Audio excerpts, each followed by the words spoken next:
So guys, once again, I'm doing another anime review, and this is a very unique one because I finally watched all of Dragon Ball GT, the original sequel series to Dragon Ball Z, and it was only created by Toei Animation and wasn't part of Akira Toriyama's original manga. And this is unique because I actually thought that I would never watch this. I've heard so much about this series from people and how so many didn't like it and thought it was a terrible series. I also even mentioned to someone on this channel that I wouldn't bother watching this because not only did I not want to waste my time with it, but it also just wasn't part of canon anymore because of Dragon Ball Super being the real sequel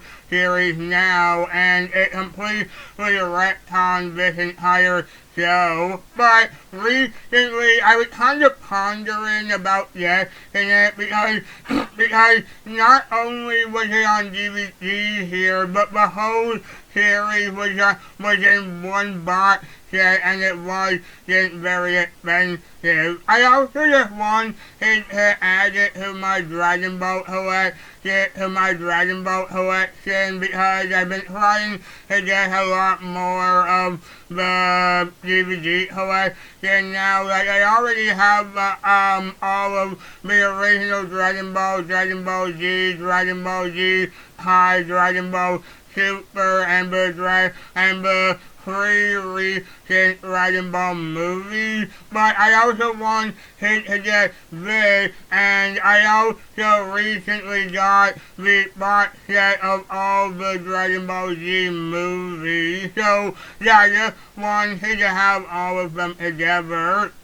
And yeah, in terms of this series itself, people were saying there were some good stuff in it, and I had heard a lot about the series in different ways too. So eventually I got the complete box set of the whole series last Friday, and I finished the show on Tuesday, and in the end, yeah, it's pretty much exactly what you heard about this series already. It's really bad. This is probably the first time I do an anime review and it's all negative because I found this series to be a humongous pain a lot. A part of me is kinda happy I have finally seen it, but it was mostly a ginormous rat to get through. And yeah, like always, this will have all the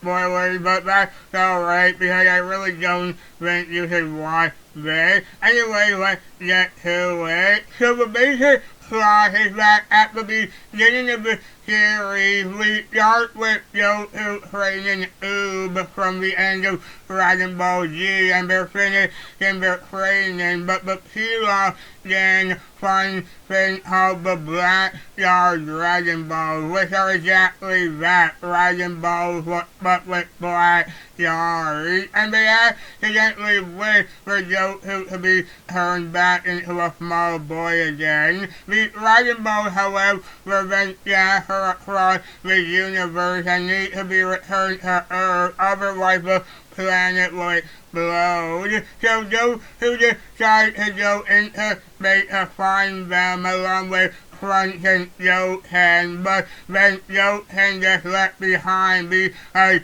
Pan, Gohan, and Vegeta sneaks onto the ship and takes off without him, so now it's just Goku, Trunks, and Pan looking for the Dragon Balls, and that's really just the first half of the show, just the three of them in space looking for the Dragon Balls while also going on insane journeys along the way. There's clearly more along the way, but we'll get to that later. So yeah, at the very beginning, it's very obvious to see a lot of the main series. The idea of turning Goku into a kid again is one of the worst and most infamous ideas in Dragon Ball history. And the whole idea of the Black Star Dragon Ball is all so insanely weird because not only were they never part of the original series, but they also make tons of plot holes too, like how everyone somehow forgot that they existed. And for me, the main thing I couldn't get over was how boring and annoying a lot of the episodes were, along with the often super annoying characters, especially Pan. Pan is one of the most annoying characters in all of Dragon Ball. A lot of people have talked about how disliked she is, and I completely agree. I could not stand her, just with her constant complaining and making tons of mistakes, not to mention that she was a terrible fighter for a lot of the time too. It's almost kind of a shame because she's one of those characters I kind of want to like because there are some things about her that almost kind of allude to her having good qualities, but her constant whining and bad decision making just made her insufferable a lot of the time. And for the Black Star Dragon Ball saga, it felt like nothing but just boring episodes with some scenarios like when Pan gets mistaken for a bee, or when Trunks has to pretend to be a woman, or when they meet the incredibly stupid and annoying Para brothers, or when they run into some annoying villain named Dotaki who stays around for way longer than he should, and is one of the worst aspects of the entire show. And we keep that up for at least 20 or so episodes. We barely get to see Vegeta at all. The second best character during this entire franchise, and maybe one of the greatest anime characters of all time, and he's barely involved. Speaking of which, for a lot of the early episodes, it almost kind of felt like Goku was barely involved himself. It just felt like he was just around for no reason and didn't feel like he was involved all that much. I will admit, after the Black Star Dragon Ball saga, things feel like they sort of going to an interesting direction because we're then introduced a baby, the character who's a creation from the Topos, the race of beings that the Saiyans destroyed to take their planet and turn it into a planet Vegeta. The idea of bringing back the Topos in some way and have something from them be a villain who wants revenge for what the Saiyans did does make a lot of sense, and it is actually a really good idea. I like the idea that they don't ignore what the Saiyans have done and they made a villain from that. However, people were saying this art was actually pretty well done for the most part and had some really great moments, but personally, I didn't really see it. The idea of Baby being someone but Topos made and now wants revenge is a good idea, but that's really the only good thing I saw from this saga because everything besides that wasn't very good in my opinion. I felt it went on too long and the action scenes were so boring a lot of the time. Speaking of which, that's another one of the biggest problems with this show. The action scenes are so boring in this series. The Dragon Ball franchise has some of the most famous action scenes in anime history, theory, but this series contains the worst action scenes I've ever seen from this franchise. Like the hand-to-hand combat is some of the worst choreographed I've seen, and most of the series is just the characters using T-Black. It's basically the Kamehameha, but Kamehameha is used way too much in this series. Goku does it so many times, and it was just used way too much, and it got kind of annoying now for a while. Speaking of the baby saga, this is also when the iconic Super Saiyan 4 is introduced. Super Saiyan 4 is probably the most famous part of Dragon Ball GT, with its design being so well known. But really, again, it didn't really mean all that much to me when it happened. I guess like how I guess I kinda like how it turned Goku back into an adult temporarily, but I don't really like the design, and the actual scene itself when it happened is pretty weak. In Dragon Ball Z, characters achieve new forms were always humongous moments and felt like they were super impactful to the story. This was kinda had and not very well done. Not to mention the fact that it doesn't feel like Goku would usually achieve a new form where it was always out of hard work yourself from suffering in a way, and that's how he achieved the first Super Saiyan form. And the idea of having it be Elder Tai and Tobito Tai just pulled the tail from his butt, and that part is what got him there, is a really terrible idea. And the eventual fight with Goku and Baby, like I said, I didn't like the action. I didn't really like the action because it was so boring, and the actual idea of it being set on but the actual idea of the session being on a resurrected planet Vegeta, and having Boo and Oob feud in a Majube are actually really good ideas that I like, but they're not well explored ideas, and they both felt like they were really wasted when they could have done so much more. But then Goku was able to kill Baby when he tried to escape. But then we get, in my opinion, the worst and most pathetically executed moment in the entire show. The Earth is still in danger of blowing up because Baby made a wish with a Black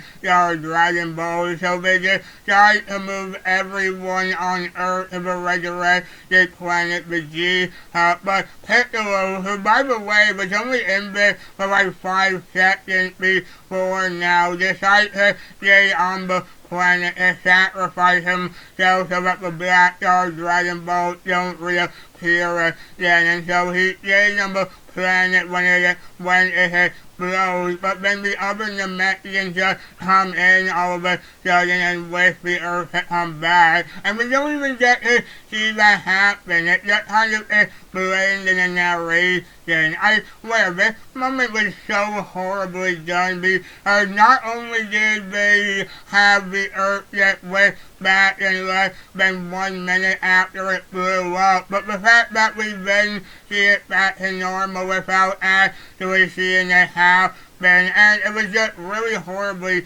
done. Not to mention the fact that Piccolo was only in this for like 3 or 4 minutes and then he just died. I know people say the Baby saga was the best part of the series, but I really didn't like it, aside from just the idea of Baby as a character. The whole thing of him coming to Earth and taking over people, especially Vegeta, is a cool idea, I guess, but even then there's something there I don't understand, like how everyone like how everyone kind of acts like they're someone else, but then they kind of act like themselves too. So I don't really get it. So I know everyone says this saga is okay and well done for the most part, but I just saw it as another part of GT that was another waste of time. The next saga after this is the Super 17 saga. Everyone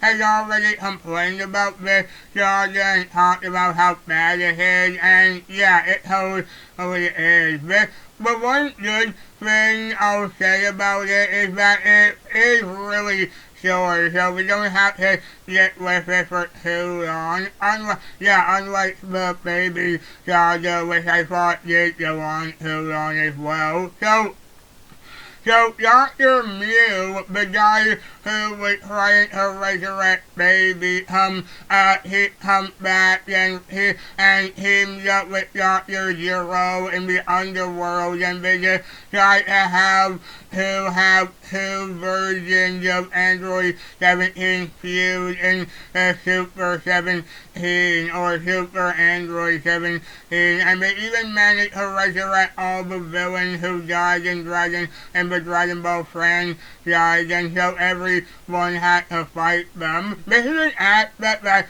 so bizarre because, while I guess the idea to bring back the villains makes sense for Zero because he wants to overwhelm everyone, it was kind of weirdly done because we don't get to see them fight the villains for very long. We get little chunks of it, but not much, and we don't get to see what happens to most of them. But one cool aspect about it that I like is when Goku had to fight Frieza and Cell in the afterlife. The idea of Frieza and Cell teaming up is a cool idea, and the interactions they have are fun to watch. But even then, there's some things there that don't make sense. Especially in regard to the rule of the Dragon Ball franchise. That being that when a character dies after they already die, and if they just die again, then they're gone forever. Here Frieza and Cell talk about how they can't die because they're already dead, and that's already completely forget in a rule that was always part of the Dragon Ball franchise.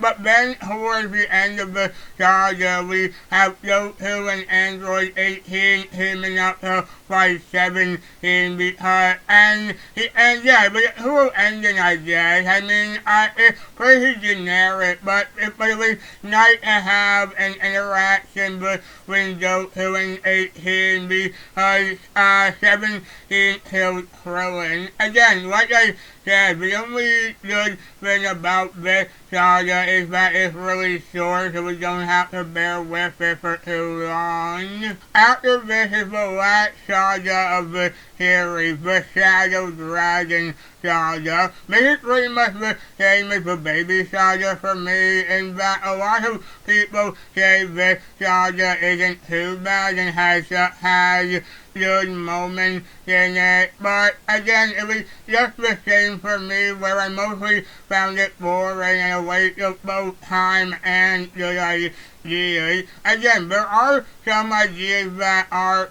good here, like how the Dragon Balls break and the negative energy stored inside them from misusing the Dragon Balls over and over and over, releases 7 evil dragons called Shadow Dragons who begin a rampage through the world. So Goku and Pan go after them to find the Dragon Balls and stop the dragons. And I like the idea that using the Dragon Balls over time and over and over has consequences, but there was a mix between the Black Star Dragon Ball saga and the Baby saga, where Goku and Pan have to find the Dragon Balls and have to like specific villains like in the Baby Saga. Most of these episodes feel like another waste of time, except for one Shadow Dragon called Nova Shenron, who was created with the 4-star Dragon Ball, and he's the only one that didn't feel wasted. He and Joe, who begin to respect each other throughout their fight, with lead to them becoming friends and an ally later on. I like that. It makes sense that Joe who would befriend the 4-star dragon, and I like their interaction, but eventually the final dragon, Shenron, is revealed as the last of the dragons, and he then evolved into Omega Shenron, and Goku and Vegeta have to team up to fight him. This part reminded me a lot of the Majin Buu saga, in that they fight a villain that everyone tries their hardest to fight, and they can even and he can even reassemble himself the same way as Buu did. But then Joe and Vegeta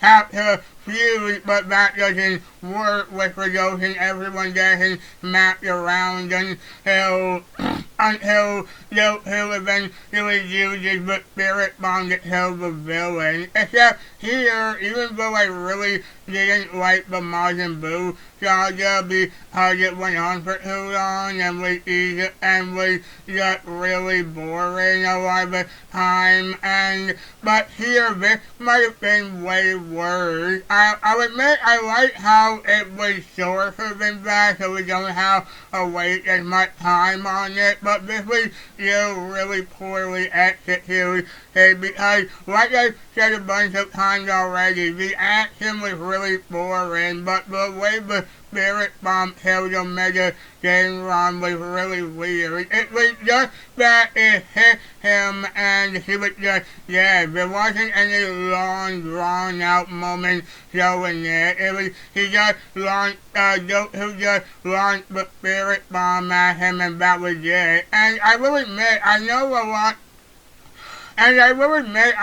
the whole Super Saiyan 4 Joji is pretty iconic, and it is an interesting idea, especially since Vegeta kinda used the idea later on for Dragon Ball Super Broly, except it was done much better there with having Super Saiyan God, Super Saiyan involved, but I know how the version is well known here, but again, I didn't like it. It kind of felt out of character for Vegeta to only rely on the machine for getting a new Super Saiyan transformation, considering his character was usually trained as hard as he can and try to achieve it by doing that way as a way of proving himself to be stronger than everyone else. I know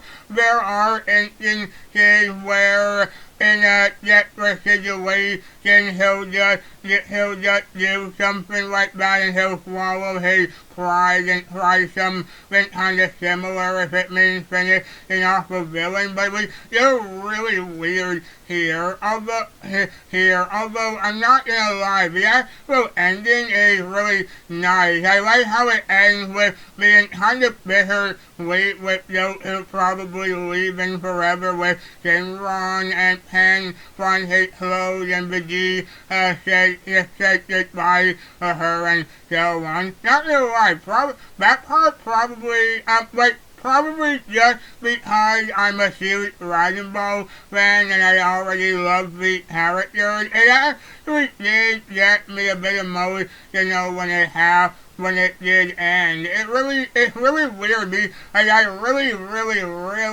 didn't like watching this series at all, but something about it made me kind of emotional inside to see it end. And then the actual ending shows Pan as an old lady with her grandson Goku Jr. and he's in another world martial arts tournament fighting some Vegeta Jr. And yeah, that's the end of Dragon Ball GT. It was hand showed after that, and I kind of wonder if they knew it was gonna be hand showed and just wanted to wrap everything up, but that doesn't really matter. But yeah, that was Dragon Ball GT. I know I always talked about how I was always happy with watching an anime whenever I make any of these reviews, but yeah, this is completely different because I knew exactly what this series was gonna be, but I think it was maybe a little bit worse than what I thought, because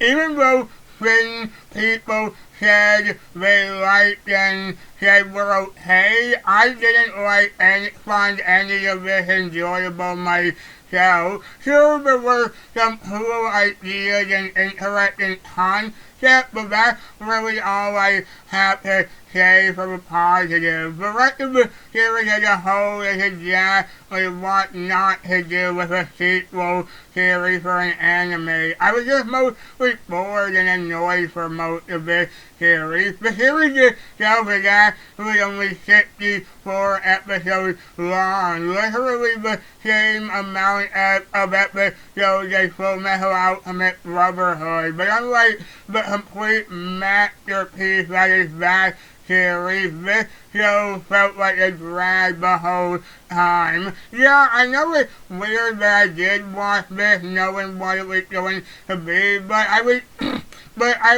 at the very least curious about it and just liked so much about it. As a massive fan of Dragon Ball, this was just a letdown, and following these characters was harder this time than in any other. Like I said, Pan herself was a character I found to be one of the most annoying in the whole franchise, and other new characters they meet were just as annoying too. And it was a shame that the action scenes were so boring, considering this is the Dragon Ball series, which again has some of the most famous action scenes in anime history. Not to mention other things similar to that, like the animation. I found the animation in this series weird because everything had this weird, dark, shadowy look to it that looked really weird. Speaking of bad animation, the episode what I mentioned earlier with Frieza and Cell is pretty infamous for making Cell look weird. Just making Cell look weird as well. And yeah, Cell did look really weird when he reappeared. Something about the shape of his head and all that just looked really bad with the animation quality. And the fact that there was no manga to adapt from this made the pacing even worse because the writers could have done a lot with it, but they chose to use dumb story line. I will say, one of the actual things I do love in this is Vegeta himself. Even though he does have some moments that are out of character for him, and him having a mustache at the beginning is so weird, but he does have a lot of great moments and does feel like a good continuation from his character. Well, mostly anyway, but really him being the only good thing about the series doesn't really make the rest of the series any better, and it doesn't really save anything that the series was doing. But the best I can say is that I'm glad Dragon Ball Super now is just that now completely retcon this entire series. So yeah, guys, so that was so yeah, I'm obviously suggesting that like no one watch this. I would just skip this series completely. So yeah guys, so that was my review of Dragon Ball GT. So yeah, once as always, thank you all so much for watching. I hope you all liked this video. If you did, then please like this video. Please comment down below to tell me what you think. Please follow me on Twitter at Daniel Maloney, and Disney fan, Magic Kingdom Hearts and Disney Quiz every day. And please subscribe for more videos like this coming soon. I'll see you on next time. Take care.